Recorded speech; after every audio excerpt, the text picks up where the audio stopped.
While it's getting so much support, is that if Trump wins, that Epstein client list is going to become public. Yes.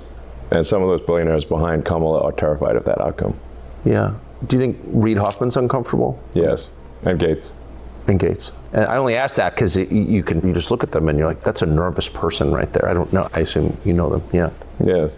Reid Hoffman was my vice president of business development at PayPal. Yeah.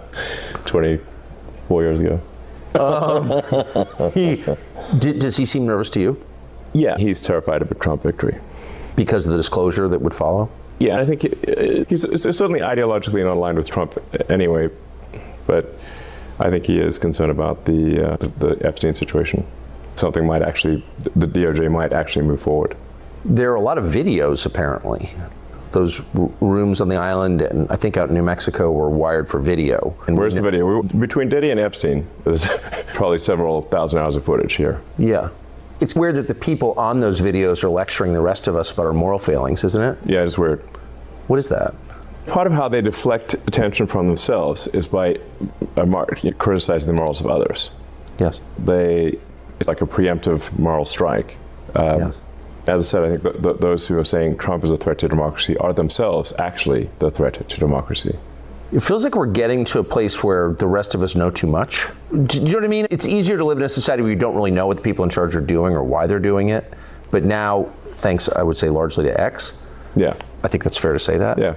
We do know a lot. Not everything, but we know a lot. And I wonder, what happens next now that we know all this? The kidnapper's shown us his face. What happens? I think if Trump wins, we can do some house cleaning and shed light on things. All the X platform does is adhere to freedom of speech within the bounds of the law. Shake and get that out of me. And then let me just say this to you. If you and I had a conversation 20 years ago, maybe 15, but at least 15 to 20 or more, and we were just talking, and I said, hey, did you hear about this country?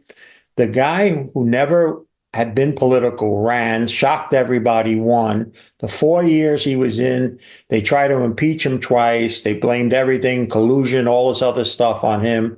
He lost a close election. Some people say it wasn't fair, et cetera.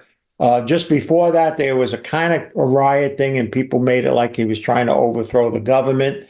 After he was out, they tried to charge him and did on several fronts. They even found him guilty on something. And if he didn't turn his head one day, he was probably going to be killed by an assassin's bullet that ended up just grazing him. Oh, and by the way, the guy that did beat him in that close election that people questioned, since the time he got elected, there was a lot of concerns and a lot of circumstantial evidence that he was crooked, his family was crooked, he was getting quite ill. But even a year before he would try to run again, they were already telling him that his second in command they should really replace because she's absolutely no good, useless, what have you.